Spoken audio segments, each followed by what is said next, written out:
ಗಂಗಾವತಿ ನಗರದ ಶ್ರೀ ಚನ್ನಬಸವಸ್ವಾಮಿ ಕಲಾಮಂದಿರದಲ್ಲಿ ಸಹಕಾರ ಭಾರತಿ ಕೊಪ್ಪಳ ಜಿಲ್ಲೆಯ ಜಿಲ್ಲಾ ಅಧಿವೇಶನ ಹಾಗೂ ಗಂಗಾವತಿ ತಾಲೂಕು ಒಕ್ಕಲುತನ ಹುಟ್ಟುವಳಿ ಮಾರಾಟ ಸಹಕಾರ ಸಂಘದ ನೂತನ ಅಧ್ಯಕ್ಷರಾಗಿ ಆಯ್ಕೆಯಾದ ಹಿರಿಯ ವಕೀಲ ಚೆನ್ನಪ್ಪ ಮಳಿಗಿಯವರಿಗೆ ಅಭಿನಂದನಾ ಸಮಾರಂಭ ಅದ್ಧೂರಿಯಾಗಿ ನಡೆಯಿತು. ಕಾರ್ಯಕ್ರಮವನ್ನು ಕರ್ನಾಟಕ ಸಹಕಾರ ಭಾರತಿ ರಾಷ್ಟ್ರೀಯ ಸಂರಕ್ಷಕರಾದ ರಮೇಶ್ ವೈದ್ಯ ಅವರು ವೇದಿಕೆಯಲ್ಲಿ ಉಪಸ್ಥಿತರಿದ್ದ ಗಣ್ಯರೊಂದಿಗೆ ಜ್ಯೋತಿ ಬೆಳಗಿಸುವ ಮೂಲಕ ಉದ್ಘಾಟಿಸಿ ಚಾಲನೆ ನೀಡಿದರು.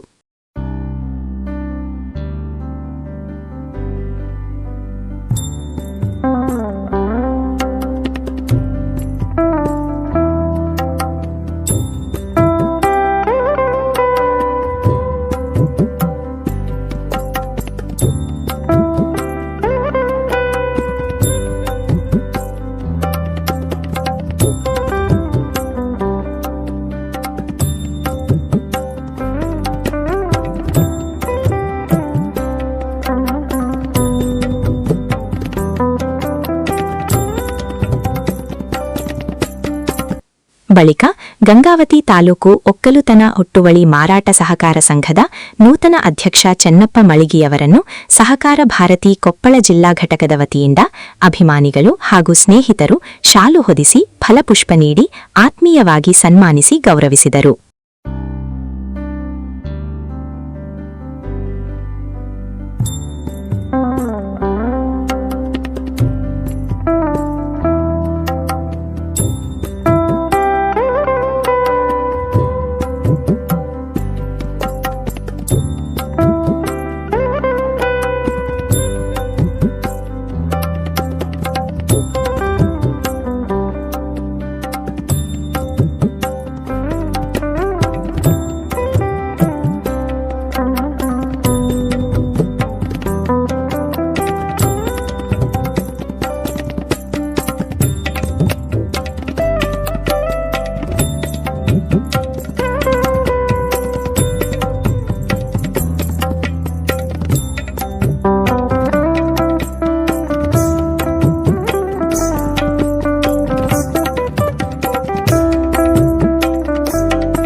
ಸಹಕಾರ ಭಾರತಿ ಗಂಗಾವತಿ ತಾಲೂಕು ಅಧ್ಯಕ್ಷ ಶರಬೇಂದ್ರ ಬೆಣಕಲ್ ಪ್ರಾಸ್ತಾವಿಕವಾಗಿ ಮಾತನಾಡಿ ಸಹಕಾರ ಭಾರತಿ ಸಂಘಟನೆಯ ಧ್ಯೇಯ, ಉದ್ದೇಶ ಹಾಗೂ ಸಹಕಾರಿ ಚಳುವಳಿಯ ಮಹತ್ವವನ್ನು ವಿವರಿಸಿದರು.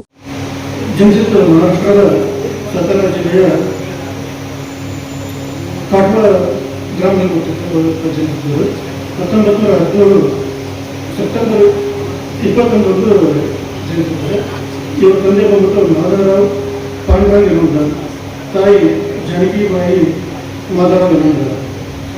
ನಂತರ ಇವರು ರಾಷ್ಟ್ರೀಯ ಕೇಶವ ಭದ್ರ ಬಿಡಿಯವರು ಮತ್ತು ಗುರುಜಿ ತಂಡಕ್ಕೆ ಬಂದ ನಂತರ ಸಹಕಾರ ಭಾರತಿ ನಡೆಸಿಕೊಟ್ಟಾರೆ. ಇವರು ಕೂಡ ಸತ್ಯಾಗ್ರಹ ಆಂದೋಲನದಲ್ಲಿ ಸುಮಾರು 7 ವರ್ಷ ಕಾರಾಗೃಹ ಅನುಭವಿಸುತ್ತಿದ್ದರು. ನಂತರ ಸಂಘದ ಹಿರಿಯ ವಲಯಂತೆ ಅವರು ಗುಜರಾತ್ನಲ್ಲಿ ಕೋಆಪರೇಟಿವ್ ಸಹಕಾರ ಚಳವಳಿಯನ್ನು ಪ್ರಾರಂಭಿಸ್ತಾರೆ. ನಂತರ 1970ರಲ್ಲಿ ಸಹಕಾರ ಭಾರತಿಯನ್ನು ಪ್ರಾರಂಭ ಮಾಡ್ತಾರೆ. ಇವರು ಜಿಲ್ಲಾ ಸಂಸ್ಕಾರ ಮಹಿ ಸರ್ಕಾರ ಘೋಷಣೆಗೆ ಪ್ರಾರಂಭಿಸ್ತಾರೆ. ನಂತರ ಗ್ರೀನ್ ರೆವಲ್ಯೂಷನ್, ಹಸಿರು ಕ್ರಾಂತಿ ಮತ್ತು ಬಿಳಿ ಕ್ರಾಂತಿ, white revolution, next knowledge revolution ಇರ್ತಕ್ಕಂಥ ಜಯವಾಗಿ ಇಟ್ಟುಕೊಂಡು ಸಹಕಾರ ಭಾರತಿ ನಡೆಸ್ಕೊಂಡು ಬಂದಿರ್ತಾರೆ. ಬೆಳವಣಿಗೆ ಇದಕ್ಕೆ ಉತ್ತಮ ಉದಾಹರಣೆ ಅಮೂಲ್ ಆನಂದ್ ಬಿಲ್ಲಿ ಅಂತೇಳಿ ಪ್ರಾರಂಭ ಮಾಡಿತು. ಇವರನ್ನು ಅಮೂಲ್ ಕಾಪಾಡ್ತಕ್ಕಂಥದ್ದು ಈ ಸಹಕಾರ ಸ್ವಾತಂತ್ರ್ಯ ಹೋರಾಟಗಳಲ್ಲಿ ನಡೀತಿರೋದಕ್ಕೆ ಒಂದು ಸಣ್ಣ ಉದಾಹರಣೆ ಕೊಡ್ತಾ ಇರ್ತೀವಿ. ಆಗಿರ್ತಕ್ಕಂಥ ಒಂದು ಕಂಪನಿ ಪಾಲ್ಸಕ್ಕೆ ಎಷ್ಟು ಇರ್ತಕ್ಕಂಥ ರೈತ ನಮ್ಮ ಕಿಸಾನಕಾರರಿಗೆ ಆಮೇಲೆ ಹೈನುಗಾರಿಕೆಯಿಂದ ಬಂದಿರತಕ್ಕಂಥ ಹಾಲನ್ನು ಅದು ಪರ್ಸನಲ್ ಕಂಪನಿಗೆ ಕೊಡಬೇಕು, ಬ್ರಿಟಿಷ್ ಗೌರ್ಮೆಂಟ್ಗೆ ಕೊಡಬೇಕು ಮತ್ತು ತ್ರಿಭುವನ್ ಪಟೇಲ್ ಮತ್ತು ಸರ್ದಾರ್ ವಲ್ಲಭಾಯ್ ಪಟೇಲ್ ಈ ನಂತರ ಸಹಕಾರ ಭಾರತಿ ರಾಜ್ಯ ಪ್ರಧಾನ ಕಾರ್ಯದರ್ಶಿ ಸಾಣೂರು ನರಸಿಂಹ ಕಾಮತ್, ಕೊಪ್ಪಳ ಜಿಲ್ಲಾ ಅಧ್ಯಕ್ಷ ರಮೇಶ್ ಕವಲೂರು ಹಾಗೂ ರಾಷ್ಟ್ರೀಯ ಸಂರಕ್ಷಕ ರಮೇಶ್ ವೈದ್ಯ ಅವರು ಸಹಕಾರ ಭಾರತಿ ನಡೆದು ಬಂದ ಹಾದಿ, ಸಂಘಟನೆಯ ಸಾಧನೆಗಳು ಹಾಗೂ ಸಹಕಾರಿ ಕ್ಷೇತ್ರದ ಅಭಿವೃದ್ಧಿಗೆ ಸಂಘಟನೆಯ ಕೊಡುಗೆ ಕುರಿತು ಮಾತನಾಡಿದರು. ಸಹಕಾರಿ ಸಂಸ್ಥೆಗಳನ್ನು ಮತ್ತಷ್ಟು ಸದೃಢಗೊಳಿಸಲು ಎಲ್ಲರೂ ಒಗ್ಗಟ್ಟಿನಿಂದ ಕಾರ್ಯನಿರ್ವಹಿಸುವಂತೆ ಕರೆ ನೀಡಿದರು. ಮಂಗಳೂರು ನಗರ ಕಾರ್ಯದರ್ಶಿಯಾಗಿ, ಆ ಬಳಿಕ ರಾಜ್ಯ ಸಮಿತಿ ಸದಸ್ಯರಾಗಿ ವಿದ್ಯಾರ್ಥಿ ಸಂಘಟನೆ ಮತ್ತು ಹೋರಾಟಗಳಲ್ಲಿ ಸದಾ ಸಕ್ರಿಯರಾಗಿದ್ದರು.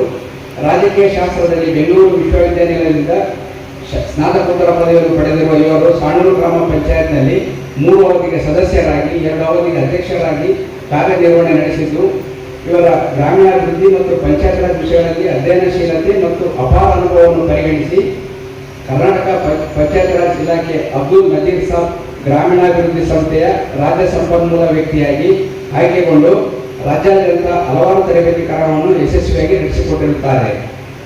ಅಂತಾರಾಷ್ಟ್ರೀಯ ಸ್ವಯಂ ಸೇವಾ ಸಂಸ್ಥೆ ಜೆಸಿಸ್ ಇಂಟರ್ನ್ಯಾಷನಲ್ನ ರಾಷ್ಟ್ರೀಯ ತರಬೇತಿದಾರರಾಗಿ 100 ತರಬೇತಿ ಕಾರ್ಯಕ್ರಮವನ್ನು ಕೂಡ ನಡೆಸಿಕೊಟ್ಟಿರುತ್ತಾರೆ. ಕಾರ್ಕಳ ಬಿಜೆಪಿ ಯುವ ಮೋರ್ಚಾ ಪ್ರಧಾನ ಕಾರ್ಯದರ್ಶಿ, ಬಳಿಕ ಬಿಜೆಪಿ ವಕ್ತಾರರಾಗಿ, ಅನಂತರ ಜಿಲ್ಲಾ ಪ್ರಶಿಕ್ಷಣ ವರ್ಗ ಪಂಚಾಯತ್ ರಾಜ್ ಪ್ರಕೋಷ್ಠ ಸಂಚಾಲಕರಾಗಿ, ರಾಜ್ಯ ಪಂಚಾಯತ್ ರಾಜ್ ಪ್ರಕೋಷ್ಠ ಮಂಗಳೂರು ವಿಭಾಗದ ಸಂಚಾಲಕರಾಗಿಯೂ ಸಹ ಕಾರ್ಯನಿರ್ವಹಿಸುತ್ತಾರೆ. ಸ್ಥಳೀಯ ಆಡಳಿತದ ಸಾಧನೆಗಾಗಿ ಇವರ ಅಧ್ಯಕ್ಷ ಅವಧಿಯಲ್ಲಿ ಸಾಣೂರು ಗ್ರಾಮ ಪಂಚಾಯತ್ ಅಂತಾರಾಷ್ಟ್ರೀಯ ಗೂಗಲ್ ಗ್ರಾಮ ಪಂಚಾಯತ್ ಪುರಸ್ಕಾರ ಮತ್ತು ರಾಷ್ಟ್ರಪತಿಯಿಂದ ನಿರ್ಮಲ್ ಗ್ರಾಮ ಪಂಚಾಯತ್ ಪುರಸ್ಕಾರವನ್ನು ಪಡೆದಿರುತ್ತಾರೆ. ಕರ್ನಾಟಕ ಕೊಂಕಣಿ ಸಾಹಿತ್ಯ ಅಕಾಡೆಮಿ ಸದಸ್ಯರಾಗಿ ಇವರು ಸೇವೆಯನ್ನು ಸಲ್ಲಿಸಿರುತ್ತಾರೆ. ಕಳೆದ 2 ದಶಕಗಳಿಂದ ಸಹಕಾರಿ ಕ್ಷೇತ್ರದಲ್ಲಿ ಸಕ್ರಿಯರಾಗಿರುವ ಇವರು ಸಾಣೂರು ಹಾಲು ಉತ್ಪಾದಕರ ಸಹಕಾರಿ ಸಂಘದ ಅಧ್ಯಕ್ಷರಾಗಿ, ಕಳೆದ ಅವಧಿಯಲ್ಲಿ ದಕ್ಷಿಣ ಕನ್ನಡ ಹಾಲು ಒಕ್ಕೂಟ ಕೆಎಂಎಫ್ ಮಂಗಳೂರು ಇದರ ನಿರ್ದೇಶಕರಾಗಿಯೂ ಸಹ ಸೇವೆಯನ್ನು ಸಲ್ಲಿಸಿರುತ್ತಾರೆ. ಪ್ರಸ್ತುತ ಸಾಣೂರು ವ್ಯವಸಾಯ ಸೇವಾ ಸಹಕಾರಿ ಸಂಘ ಮತ್ತು ಕಾರ್ಕಳದ ಪರಂಪರಾ ವಿವಿಧೋದ್ದೇಶ ಸಹಕಾರಿ ಸಂಘದಲ್ಲಿ ನಿರ್ದೇಶಕರಾಗಿ ಹಾಗೂ ಕರ್ನಾಟಕ, ಗೋವಾ ಮತ್ತು ಕೇರಳ ರಾಜ್ಯಗಳ ವ್ಯಾಪ್ತಿಯನ್ನು ಒಳಗೊಂಡ ಬಹುರಾಜ್ಯ ಸಹಕಾರಿ ಸಂಸ್ಥೆ ಭಾರತೀಯ ಟೂರಿಸಂ ಡೆವಲಪ್ಮೆಂಟ್ ಕೋಆಪರೇಟಿವ್ನ ನಿರ್ದೇಶಕರಾಗಿ ಸೇವೆ ಸಲ್ಲಿಸುತ್ತಿದ್ದಾರೆ. ಸಹಕಾರ ಭಾರತೀಯ ರಾಜ್ಯ ಪ್ರಧಾನ ಕಾರ್ಯದರ್ಶಿಯಾಗಿ ರಾಜ್ಯದ ಹೆಚ್ಚಿನೆಲ್ಲ ಜಿಲ್ಲೆಗಳನ್ನು ಪ್ರವಾಸ ಮಾಡಿ ಸಂಘಟನೆಯ ವಿಸ್ತಾರವನ್ನು ನಡೆಸುತ್ತಾ ಇಂದು ಗಂಗಾವತಿ ಆಗಮಿಸಿ ಉಪನ್ಯಾಸವನ್ನು ನಮಗೆ ನೀಡಲಿದ್ದಾರೆ ಎಂದು ತಿಳಿಸಲು. ಈ ಮಾನವ ಸಮಾಜದಲ್ಲಿ ಜೊತೆ ಮಾಡಿದಷ್ಟು ಬೆಸೆದಷ್ಟು ಬೇರೆ ಯಾವುದು ಮಾಡ್ತಾ ಇಲ್ಲ. ಇವತ್ತು ಸಹಕಾರ ಎನ್ನುವಂತಹ ಪದವೇ ಎಲ್ಲರನ್ನೂ ಜೊತೆಗೆ ಬೆರೆಸುವಂತಹ ಒಂದು ಶಕ್ತಿ ಇರುವಂತಹ ಒಂದು ಪದ. ಈ ಸಹಕಾರ ಅನ್ನುವಂತಹ ಪದ ಒಂದು ಸಹಕಾರ ಇಲಾಖೆ ಆದ್ಮೇಲೆ ಅಥವಾ ಸಹಕಾರದ ಕಾನೂನು ರಚನೆ ಆದ ಮೇಲೆ ಬಂದದ್ದಲ್ಲ, ಅಥವಾ ಸಹಕಾರ ಭಾರತಿ ಜನ್ಮ ತಾಳಿದ ಮೇಲೆ ಬಂದದ್ದು ಅಲ್ಲ. ಇದಕ್ಕೆ ಸಹಸ್ರಾರು ವರ್ಷಗಳ ಇತಿಹಾಸ ನಮ್ಮ ಸಂಸ್ಕೃತಿಯಲ್ಲಿದೆ, ನಮ್ಮ ವೇದಗಳ ಕಾಲದಲ್ಲೂ ಇದೆ. ವೇದಗಳ ಕಾಲದಲ್ಲಿ ಸಂಗಚ್ಚತ್ವಂ ಸಂವದತ್ವಂ ಸಮ್ಮೋ ಮನಾಂಸಿ ಜಾನತಾಂ ಅನ್ನುವಂತಹ ಒಂದು ವೇದ ವಾಕ್ಯ ಇದೆ. ಅದು ಏನು ಹೇಳ್ತದೆ ಅಂತ ಹೇಳಿದ್ರೆ ಸಂಸ್ಕೃತ ಭಾಷೆಯಲ್ಲಿ ಇದು ಕೂಡ ಬಹಳ ಸರಳ ಅರ್ಥವನ್ನು ಹೊಂದಿದೆ. ಸಂಗಚ್ಛತ್ವಂ ಸಂವದತ್ವಂ ಸಂವೋ ಮನಾಂಸಿ ಜ್ಞಾನತಾಂ. ನಾವೆಲ್ಲರೂ ಜೊತೆಯಾಗಿ ಒಟ್ಟಾಗಿ ಒಂದೇ ಮನಸ್ಸಿನಿಂದ ಸಾಗೋಣ ಅಂತೇಳಿ. ಬಹುಶಃ ಸಹಕಾರದ ಮೂಲ ತತ್ವವೂ ಇದೆ. ನಾವೆಲ್ಲರೂ ಜೊತೆಯಾಗಿರಬೇಕು, ಒಂದೇ ಮನಸ್ಸಿನಿಂದ ಜೊತೆಯಾಗಿ ಕೆಲಸ ಮಾಡಬೇಕು ಅನ್ನುವಂಥದ್ದನ್ನ ಈ ಸಹಕಾರ ಎನ್ನುವಂತಹ 4 ಪದ ಪ್ರತಿಬಿಂಬಿಸ್ತದೆ. ಬಹುಶಃ ಪ್ರಾಚೀನ ಭಾರತದ ಸಂಸ್ಕೃತಿಯ ಮೂಲ ಸೆರೆ ಸಹಕಾರ. ನಮ್ಮ ದೇಶದ ಅವಿಭಕ್ತ ಕುಟುಂಬ ಇರ್ಬೋದು, ಕುಟುಂಬ ಪದ್ಧತಿ ಇರ್ಬೋದು, ಇದು ಯಾವುದೇ ಕಾನೂನಿಗೆ ಮೀರಿ ಒಂದು ಜೀವನದ ಅವಿಭಾಜ್ಯ ಅಂಗವಾಗಿ ಗ್ರಾಮೀಣ ಭಾಗದಲ್ಲಿ ಈ ಒಂದು ಸಹಕಾರದ ತತ್ವ ಸಹಸ್ರಾರು ವರ್ಷಗಳಿಂದ ನಮ್ಮ ಸಂಸ್ಕೃತಿಯ ಭಾಗವಾಗಿ ಬಂದಿದೆ. ಅದಕ್ಕೋಸ್ಕರ ಈ ಸಹಕಾರ ತತ್ವ ಏನಿದೆ, ಸಹಕಾರ ಕಾನೂನು ಏನಿದೆ, ಇದು 1844 ಇಂಗ್ಲೆಂಡಿನ ರಾಕ್ಡೆಲ್ ಪಟ್ಟಣದಲ್ಲಿ ಪ್ರಪ್ರಥಮ ಸಹಕಾರಿ ಸಂಘ ಸ್ಥಾಪನೆಯಾದರೂ ಕೂಡ ಮಾರ್ಗರೆಟ್ ಥ್ಯಾಚರ್ ಇಂಗ್ಲೆಂಡಿನ ರಾಣಿ ಹೇಳಿದ್ರು, ನಮ್ಮ ದೇಶದಲ್ಲಿ ಸರ್ಕಾರಿ ಕಾನೂನು ಪ್ರಾರಂಭ ಆದರೂ ಕೂಡ ಭಾರತದ ಕುಟುಂಬ ಪದ್ಧತಿ ಸಹಸ್ರಾರು ವರ್ಷಗಳಿಂದ ಸಹಕಾರ ಎನ್ನುವ ಪದಕ್ಕೆ ಒಂದು ಅಲಿಖಿತವಾದಂತಹ ಒಂದು ಪದ್ಧತಿ ಅಂತ ಹೇಳಿ ಮಾರ್ಗರೆಟ್ ಥ್ಯಾಚರ್ ಅವರು ಭಾರತದ ಸಂಸ್ಕೃತಿಯ ಬಗ್ಗೆ ಹೇಳಿದರು. ಹಾಗಾಗಿ ಇವತ್ತು ಭಾರತೀಯರ ಸಂಸ್ಕೃತಿಯ ಮೂಲ ಸೆಲೆಯೇ ಸಹಕಾರ. ಹಾಗಾಗಿ ಇಡೀ ಜಗತ್ತಿಗೆ ಸಹಕಾರದ ಮೂಲ ತತ್ವವನ್ನು ಕೊಟ್ಟದ್ದು ನಾವು ಭಾರತೀಯರು ಅಂತ ಹೇಳುವಂತಹ ಹೆಮ್ಮೆ ನಮಗಿದೆ. ಸಹಕಾರಿ ಸಚಿವಾಲಯ ಇವತ್ತು ಪ್ರಾರಂಭ ಆಗಿ 5 ವರ್ಷ ಆಯಿತು.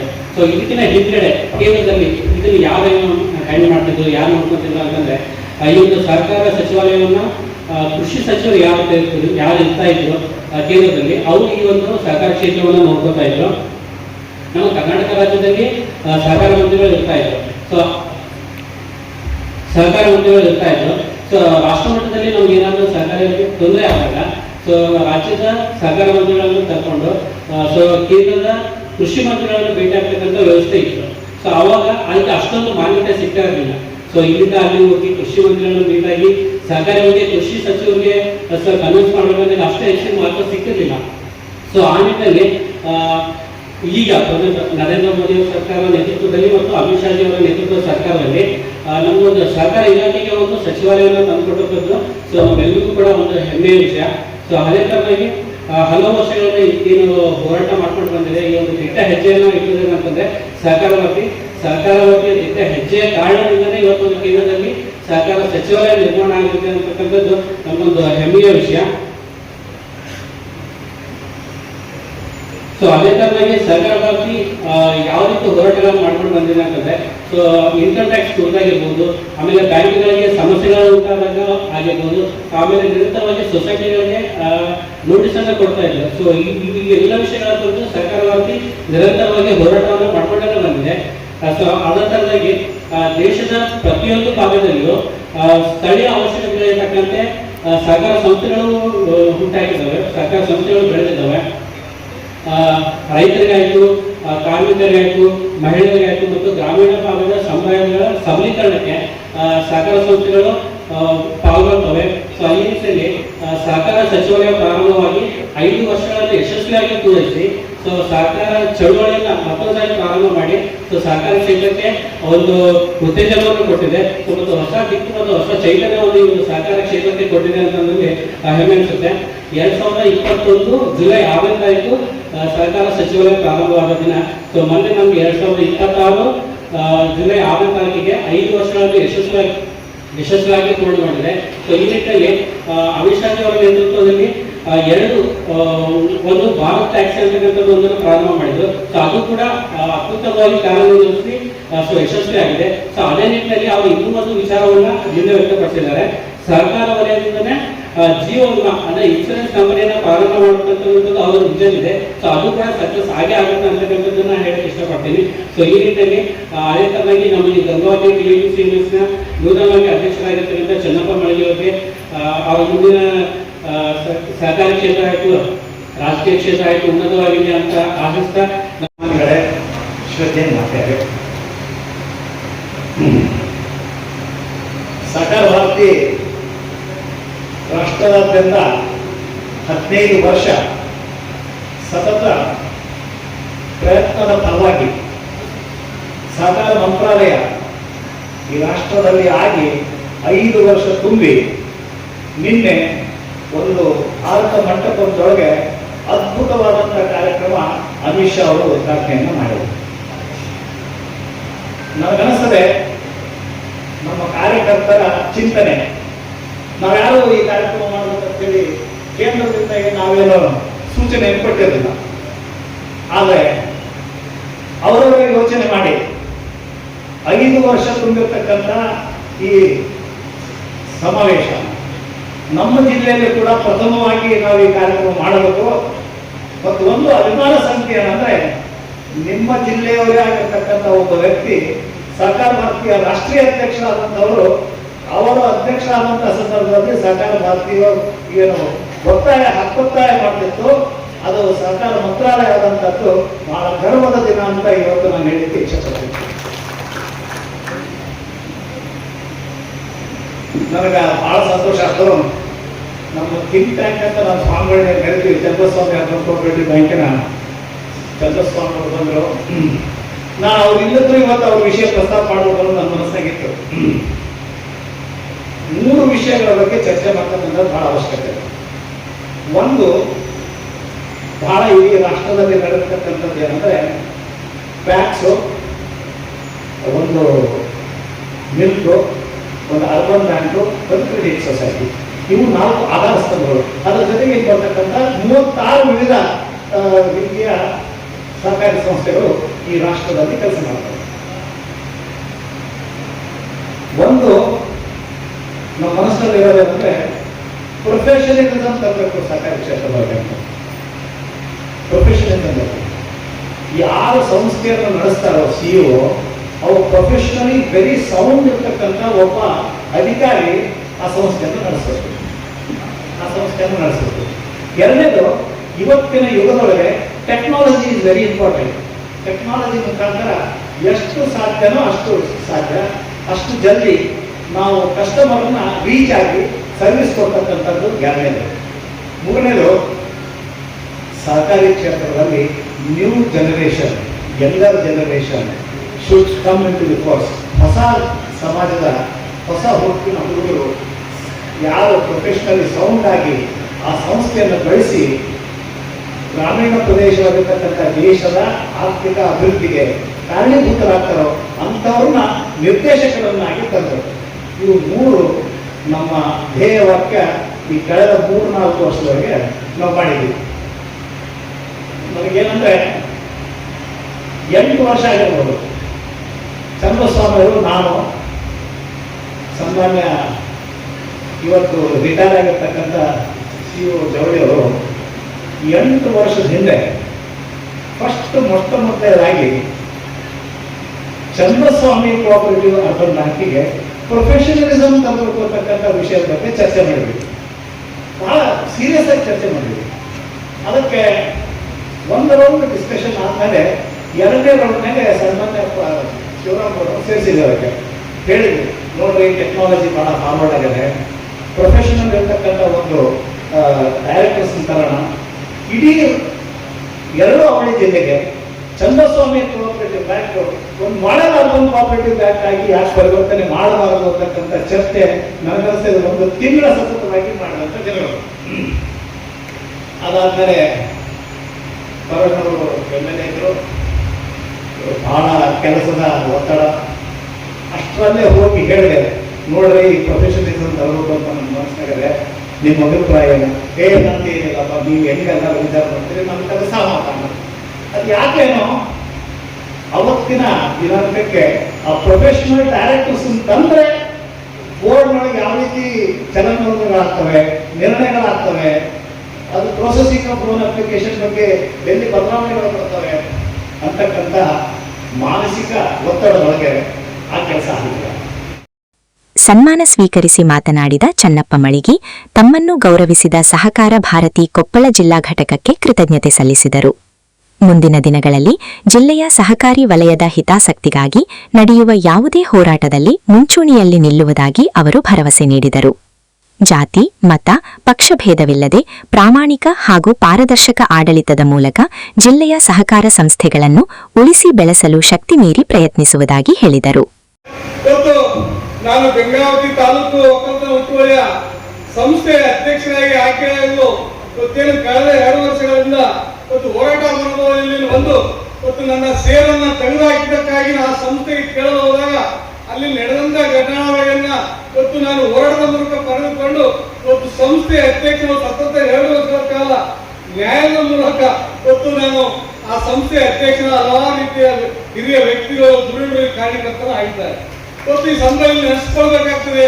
ಈಗ ತಾನೇ ಕಾರ್ಯಕ್ರಮದಲ್ಲಿ ಭಾಗವಹಿಸಿದಂತ ನಮ್ಮ ಇವತ್ತೇನು ಕ್ಷೇತ್ರದ ಮಾಜಿ ಶಾಸಕರಾದಂತ ಪರಣ ಮೋಳೆ ಇರ್ಬೋದು, ಮಾಜಿ ಸಂತರಾದಂತ ಶಿವರಾಮೇಗೌಡ ಇರ್ಬೋದು, ತಿಪ್ಪೇಶ್ವರ ಸ್ವಾಮಿ ಇರ್ಬೋದು, ಶಾಸಕರಿರ್ಬೋದು, ಇವತ್ತು ವೇದಿಕೆಗಳಂತ ಎಲ್ಲ ಗಣ್ಯಮಾನ್ಯರು ನನ್ನನ್ನು ಬೆನ್ನು ತಟ್ಟಿ ಪ್ರೋತ್ಸಾಹಿಸಿ ಇವತ್ತು ಸಹಕಾರ ವಲಯದ ನನ್ನನ್ನ ಇವತ್ತೇನು ಬಂದು ಪ್ರಯತ್ನ ಮಾಡಿ ಇವತ್ತು ಅಧ್ಯಕ್ಷರು ಎಲ್ಲರೂ ಕಾರ್ಯಕರ್ತರಾಗಿದ್ದೀರಿ. ಇವತ್ತು ತಾವೇನು ಕೊಪ್ಪಳ ಜಿಲ್ಲೆಯ ಇವತ್ತು ಸಹಕಾರ ಭಾರತಿಯಿಂದ ಇವತ್ತು ನನ್ನನ್ನ ಇವತ್ತು ರಾಷ್ಟ್ರೀಯ ಸಂರಕ್ಷಕರ ಒಂದು ಸಮ್ಮುಖದಲ್ಲಿ ಇವತ್ತು ನರಸಿಂಹ ಕಾಮತಂದ ಹಿರಿಯ ಮತ್ತು ಒಂದು ಪ್ರೇರಣಾದಾಯಕ ಭಾಷಣಕಾರರ ಸಮ್ಮುಖದಲ್ಲಿ ಉದ್ದೇಶ ಜಿಲ್ಲೆಯ ಸಹಕಾರಿ ಭಾರತೀಯ ಎಲ್ಲ ಪದಾಧಿಕಾರಿಗೆ ನನ್ನ ಸನ್ಮಾನಿಸಿದ್ದಕ್ಕಾಗಿ ಅವರಿಗೆ ಮೊದಲ ಅಭಿನಂದನೆ ಸಲ್ಲಿಸ್ತಾ ಇದ್ದೇನೆ.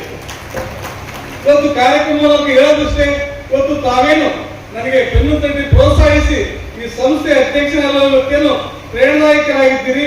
ಮುಂಬರುವ ದಿನಮಾನಗಳಲ್ಲಿ ಈ ಜಿಲ್ಲೆಯಲ್ಲಿ ಸಹಕಾರಿ ವಲಯದಲ್ಲಿ ಯಾವುದೇ ಒಂದು ಹೋರಾಟಕ್ಕೆ ಮುಂಚೂಣಿಯಾಗಿ ತಮ್ಮ ಏನು ಆಶೋತ್ತರಗಳ ಈಡೇರಿಸಲು ನಾನು ಪ್ರಯತ್ನ ಮಾಡ್ತಾ ಇದ್ದೇನೆ.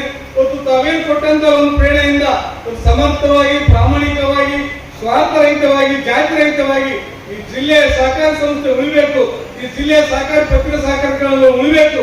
ಇವತ್ತು ತಾಲೂಕು ಮಟ್ಟ, ಜಿಲ್ಲಾ ಮಟ್ಟದ ಎಲ್ಲ ಸಹಕಾರಿ ವಲಯ ಇವತ್ತು ಅತ್ಯಂತ ಅಭಿವೃದ್ಧಿಯತ್ತ ಮುನ್ನುಗ್ಗಲು ನನ್ನ ಅಳಿಲು ಸೇವೆಯನ್ನು ತಮ್ಮ ಸಮ್ಮುಖದಲ್ಲಿ ಇವತ್ತು ಮಾತು ಕೊಡ್ತೇನೆ. ಪ್ರೇರಣಾದಾಯಕವಾಗಿ ನನ್ನ ಕೆಲಸವನ್ನು ಮಾಡ್ತೇನೆ ಅಂತೇಳಿ ಈ ಮೂಲಕ ನನ್ನೆಲ್ಲರೂ ಮಾತಾಡುವ ಅವಕಾಶ ಮಾಡಿಕೊಟ್ಟಂತ ಎಲ್ಲ ಹಿರಿಯರಲ್ಲಿ ನಾನು ಅಭಿನಂದಿಸಿ ಅವರ ಮಾತನ್ನು. ಕಾರ್ಯಕ್ರಮದ ಸಾನ್ನಿಧ್ಯ ವಹಿಸಿದ್ದ ಬೃಹನ್ಮಠ ಹೆಬ್ಬಾಳದ ಶ್ರೀ ನಾಗಭೂಷಣ ಶಿವಾಚಾರ್ಯ ಮಹಾಸ್ವಾಮಿಗಳು ಆಶೀರ್ವಚನ ನೀಡಿ ಸಹಕಾರಿ ಚಳುವಳಿಯು ಗ್ರಾಮೀಣ ಆರ್ಥಿಕ ವ್ಯವಸ್ಥೆಯ ಬೆನ್ನೆಲುಬಾಗಿದ್ದು ಸಹಕಾರ ಮನೋಭಾವದೊಂದಿಗೆ ಎಲ್ಲರೂ ಸೇವೆ ಸಲ್ಲಿಸಬೇಕೆಂದು ಆಶಿಸಿದರು. ನೀ ನನಗಿದ್ದರೆ ನಾನು ನಿನಗೆ ಅನ್ನೋದು ಇದು ಸಹಕಾರ. ಇದು ಏನಾಗಿದೆ ಅಂದ್ರೆ ನಾವು ಒಬ್ಬನೇ ಸಮಾಜದಲ್ಲಿ ಬದುಕಕ್ಕಾಗೋದಿಲ್ಲ, ಎಲ್ಲರ ಸಹಾಯ ಸಹಕಾರ ಬೇಕೇ ಬೇಕು. ನಾನಾಗಿ ಈಗಾಗಲೇ ಹೇಳಿದ ರತ್ನ ಶ್ಲೋಕದಂತೆ ಸಹನಾವತ್ತು ಸಹನೋಪನಂತು ಸಹವೀರಂಶ ಎನ್ನುವ ಹಾಗೆ ಎಲ್ಲರೂ ಕೂಡಿ ಬಾಳೋಣ, ಎಲ್ಲರೂ ಕೂಡಿ ದುಡಿಯೋಣ, ಎಲ್ಲರೂ ಕೂಡಿ ಊಟ ಮಾಡೋಣ ಅಂತಕ್ಕಂಥದ್ದು ಏನಿದೆ ಒಂದು ಸಹಕಾರದ ಮಂತ್ರ ಇದೆಯಲ್ಲ, ಈ ಮಂತ್ರಘೋಷೆಯನ್ನೇ ಇವತ್ತು ಸಹಕಾರದ ಕಾರ್ಯರೂಪದಲ್ಲಿ ಬರ್ತಕ್ಕಂಥದ್ದು ಆಗಿದೆ. ಈಗಾಗಲೇ ವೇದ ಉಪನಿಷತ್ತುಗಳ ಸಹಕಾರದ ಮಂತ್ರಗಳಿದೆ. ಹಾಗೆಯೇ ಬಸವಾದಿ ಶರಣಾದಲ್ಲಿ ವಚನಗಳಲ್ಲಿ ತೆಗೆದುಕೊಂಡಾಗ ಕಾಗೆ ಒಂದು ಅಗಳು ಕಂಡರೆ ಕಡಿಯುವುದು ತನ್ನ ಬಳಗವನ್ನು, ಕೋಳಿ ಒಂದು ಗುಡಿ ಕಂಡರೆ ಕಡಿಯುವುದು ತನ್ನ ಬಳಗವನ್ನು, ಕಾಗೆ ಕೋಳಿಗಳಿಗೆ ಕರಕಷ್ಟನ ಆಗಬಾರದು ಮನುಷ್ಯ ಅನ್ನೋದನ್ನ ನಾವು ಅರ್ಥ ಮಾಡಿಕೊಂಡಾಗ ಬಹುಶಃ ಇವತ್ತು ಪಶು ಪಕ್ಷಿಗಳಲ್ಲಿ ಅಂತ ಸಹಕಾರ ಇರುವಾಗ ಮಾನವನಾಗಿ ಮಾನವೀಯ ಮೌಲ್ಯತೆಗಳಿಂದ ಬದುಕಿದಾಗ ಮಾತ್ರ ಅವನಿಗೆ ಹೆಸರು ಆಗಲಿಕ್ಕೆ ಸಾಧ್ಯತೆ. ಮಾನವೀಯ ಮೌಲ್ಯಗಳನ್ನು ಇಟ್ಟುಕೊಂಡು ಬದುಕಿದಾಗ ಮಾತ್ರ ಮಾನವನಾಗಲಿಕ್ಕೆ ಸಾಧ್ಯತೆ ಇದೆ. ಅಂಥ ಒಂದು ವಿಚಾರವನ್ನು ಇಟ್ಟುಕೊಂಡಾಗ ಬಹುಶಃ ನಾವೆಲ್ಲರೂ ಇವತ್ತು ವಿಚಾರ ಮಾಡುವಂಥದ್ದು ಏನಂತಂದ್ರೆ ಸಹಕಾರ ಸಂಘ ತನ್ನ ಒಂದು ಯಾವುದೇ ಲಾಭಾಂಶ ಕರೆ ಮಾಡ್ತಕ್ಕಂಥದ್ದಕ್ಕೆ ಸಂಘ ಅಲ್ಲ, ಸರ್ವೇ ಜನ ಸುಖಿನೋ ಭವಂತಿ ಅನ್ನೋದಕ್ಕೋಸ್ಕರವಾಗಿ ಅಲ್ಲಿ ಯಾವುದೇ ಹಣಕಾಸಿನ ವ್ಯವಹಾರಗಳು ಕೈ ಚಾಲಕ ಇಲ್ಲದೆ ಇವತ್ತು ಮಾಡುವಂಥ ಕಾರ್ಯಕ್ರಮ. ಇವತ್ತು ಈಗಾಗಲೇ ನಮ್ಮ ನರಸಿಂಹ ಕಾಮತ್ರವರು ಮಾತನಾಡುವಾಗ ಬಹುಶಃ ಎಲ್ಲ ವಿಚಾರಗಳಲ್ಲಿ ಮಾಡುವಂಥದ್ದು ಸೊಪ್ಪಿಲ್ಲ ನರಸಿಂಹ ಮತ್ತು ಕಾಮತ್ರವರು ಹೇಳತಕ್ಕಂಥ ವಿಷಯಗಳನ್ನ ಅಂತ ಹೇಳ್ಬೋದಾಗಿದೆ. ಅವರು ಸುದೀರ್ಘವಾದ ಭಾಷೆ ಕೇಳುವಾಗ ಬಹುಶಃ ನಮಗೇನು ಅದ್ರ ಬಗ್ಗೆ ಅಷ್ಟೊಂದು ಐಡಿಯಾ ಇಲ್ಲ. ಆದರೆ ನಾವು ಹೊರನೋಟದಲ್ಲಿ ನಾವು ಸಹಕಾರದ ಬಗ್ಗೆ ನಾವು ಮಾತಾಡ್ಬೋದು ವಿನಃ ಅಲ್ಲಿ ಸಂಘ ಸಂಸ್ಥೆಗಳು ಮಾಡ್ತಕ್ಕಂಥ ಒಂದು ಕಾರ್ಯಗಳ ವೈಫಲ್ಯಗಳನ್ನು ಇವತ್ತು ಅವರು ಬಹಳ ಸುಂದರವಾಗಿ ಯಾವ್ಯಾವ ರೀತಿಯಲ್ಲಿ ನಮಗೆ ಸಹಕಾರದಿಂದ ಏನೇನು ಬೆಲೆಗಳನ್ನು ದೊರೆತೇವೆ ಅನ್ನೋದನ್ನು ತಿಳಿಸ್ತಾರೆ. ನಾನು ಒಂದು ಸುಮ್ಮನೆ ಒಂದು ಸಣ್ಣ ಉದಾಹರಣೆ ಹೇಳಿದ್ರೆ, ಈ ಕಾಲ ನಾನು ಒಂದು ಪುಸ್ತಕ ಓದ್ತಾ ಇದ್ದೆ. ಅದು ಕುವೆಂಪುರವರ ಮಗನಾಗಿರ್ತಕ್ಕಂಥ KP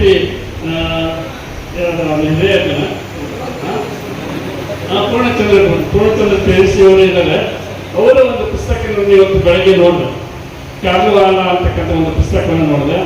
ಅದು ಅವರು ಈ ಈ ಸಂದರ್ಭದಲ್ಲಿ ಸಮಾಜ ಸೇವಕ ಶಂಕರಗೌಡ ಹೊಸಳ್ಳಿ, ಸಹಕಾರ ಭಾರತಿ ಕೊಪ್ಪಳ ಜಿಲ್ಲಾ ಪ್ರಧಾನ ಕಾರ್ಯದರ್ಶಿ ನಾಗರಾಜ ಹಕ್ಕಿ, ಜಿಲ್ಲಾ ಸಂಘಟನಾ ಕಾರ್ಯದರ್ಶಿ ಆನಂದ್ ಕೊಟ್ರಪ್ಪ ಅಕ್ಕಿ, ಮಹಿಳಾ ಪ್ರಮುಖೆ ಶ್ರೀಮತಿ ಲಲಿತಾ ನಾಗರಾಜ ಮ್ಯಾಗಳಮನಿ, ಮಾಜಿ ಶಾಸಕ ಪರಣ್ಣ ಮುನವಳ್ಳಿ, ಮಾಜಿ ಸಂಸದ ಶಿವರಾಮೇಗೌಡ ಸೇರಿದಂತೆ ಸಹಕಾರಿ ಕ್ಷೇತ್ರದ ಅನೇಕ ಗಣ್ಯರು, ವಿವಿಧ ಸಹಕಾರ ಸಂಘಗಳ ಪದಾಧಿಕಾರಿಗಳು ಹಾಗೂ ಕಾರ್ಯಕರ್ತರು ಉಪಸ್ಥಿತರಿದ್ದರು.